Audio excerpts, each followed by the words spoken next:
여러분 안녕하세요. 오늘은 2바이트 2명씩이라는 제목의 말씀을 드립니다. 기억절 말씀 읽겠습니다. 너희가 거저 받았으니 거저 주라.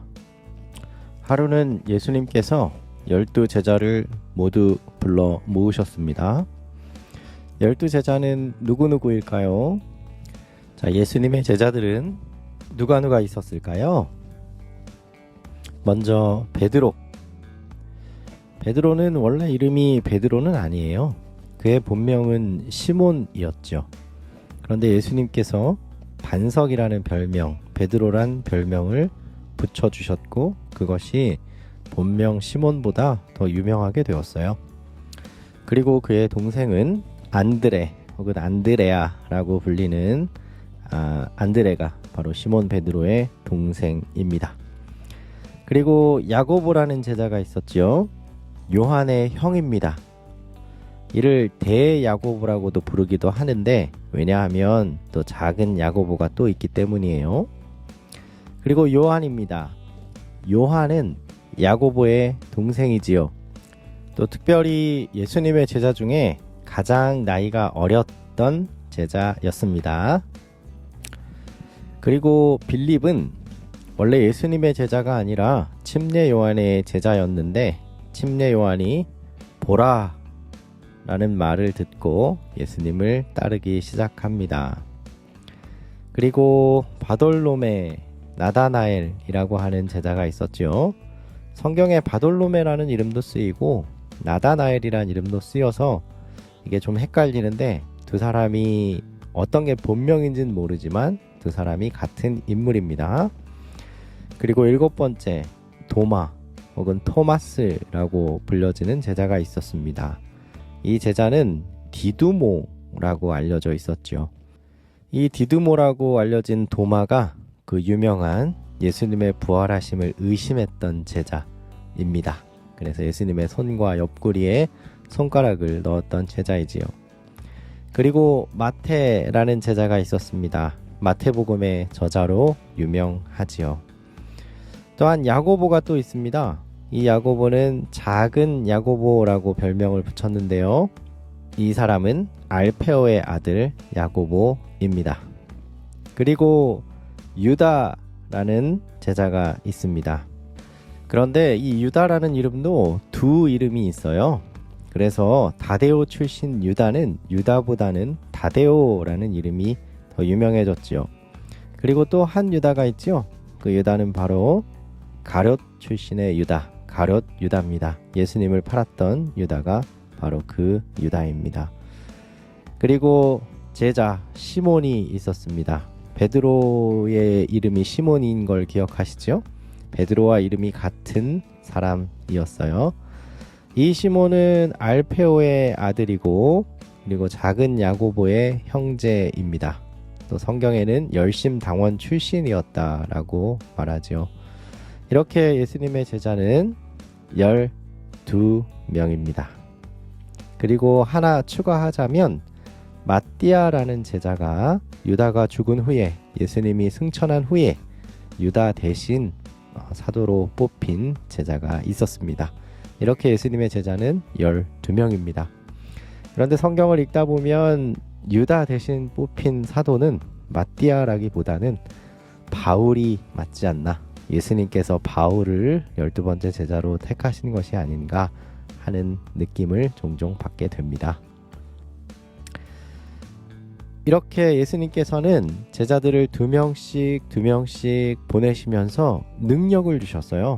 악령을 제압하게 하시고 질병을 고치는 능력과 권세를 주셨죠. 그리고 가면서 하나님의 나라를 선포하고 병자들을 고쳐주라고 명령하셨습니다. 이 명령대로 제자들은 나아갔고 예수님이 주신 능력으로 병자들을 고쳐주고 그리고 천국 복음, 하나님의 나라가 가까웠다는 천국 복음을 사람들에게 증거하기 시작합니다. 그래서 이 예수님의 명령을 따라서 오늘날 우리 재림교회도 예수님이 보내신 이 사명을 순종하는 여러 일들을 하죠. 여러 기관이 있지만 그 중에 하나 아드라라는 기관이 있습니다. 이것은 전 세계적인 구호 단체이고요. 그리고 재림교회 단체입니다. 이곳에서는 지진이 난 곳, 자연재해를 입은 나라 여러 곳을 다니면서 그곳에 음식을 제공하고 그리고 필요한 생필품들을 제공하는 일을 하고 또 우리나라에서는 특별히 사랑의 집 짓기 운동을 전개한 것으로 유명하지요. 그래서 매년 두세 채의 집을 지어서 집이 없는 어른들에게 그 집을 제공해주는 일을 했습니다. 그리고 머리 깎는 미용 봉사라던가 또 다른 사람에게 도움을 줄 수 있는 손을 펴는 일을 했죠. 어린이 여러분도 앞으로 무엇이 될까 결정할 때 나를 위해서 무엇을 할까 생각도 해야 되지만 내가 다른 사람과 하나님을 위해서 어떤 일을 할까라고도 생각해야 돼요.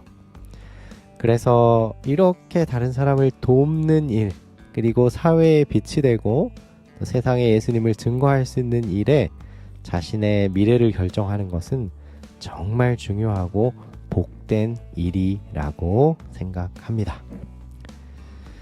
예수님께서 제자들에게 이렇게 또 명령하세요. 내가 너희들을 보내는데 여행 가는 길에 뭘 먹을지 걱정하지 말고 먹을 걸 갖고 가지도 말라고 말씀하세요. 아니 그러면 어떻게 하죠? 긴 여행에 먹을 게 없으면 어떻게 해야 될까요? 또 예수님 말씀하세요. 지팡이도 자루도 빵도 돈도 가지지 말고 옷도 두 벌 가지지 마라. 그럼 어떻게 해야 되죠? 이렇게 해라. 너희가 어느 집에 들어가든지 거기서 머물다가 거길 떠나가라. 그리고 만약에 어느 집에 들어가려고 노크를 했는데 그 사람들이 너희를 영접하지 않으면 그 성읍에서 나갈 때 너희 발에 먼지를 떨어서 그들에 대한 증거를 삼아라 라고 말씀하십니다. 제자들은 예수님의 명령대로 나아가서 마을을 두루 다니며 복음을 전하고 또 병자들을 고쳐 주었지요. 시대의 소망은 이렇게 말합니다. 아무도 혼자 나아가지 않았으며 형제는 형제와 연합하고 친구는 친구끼리 짝을 지었다. 이와 같이 하여 그들은 함께 권면하고 기도하며 서로의 약점을 보충하면서 피차에 돕고 격려할 수 있었다. 시대의 소망 350페이지 말씀. 질문 드리겠습니다. 1번. 예수님께서는 제자들을 몇 명씩 보내셨나요? 2번. 제자들에게 어떤 일을 하라고 하셨나요? 3번. 여행할 때 준비할 물건은 어떤 것들이 있나요? 4번. 예수님께서 제자들에게 선교 여행을 할 때 어떤 준비물을 가져가라고 하셨나요? 5번. 여러분이 받은 재능은 무엇인가요? 기도하겠습니다. 사랑하는 아버지 하나님, 우리의 앞길을 인도해 주세요. 그리고 우리도 제자들처럼 보내주세요. 또 우리에게 둘씩 보내셨던 것처럼 좋은 친구를 주셔서 서로 교제하며 하늘까지 이룰 수 있도록 도와주세요. 하나님 다시 한번 기도드립니다. 좋은 친구를 주시고 앞길을 인도해 주시고 또 우리의 미래를 하나님의 영광을 위해 계획할 수 있도록 축복하여 주옵소서. 사랑하는 예수님 이름으로 기도합니다. 아멘.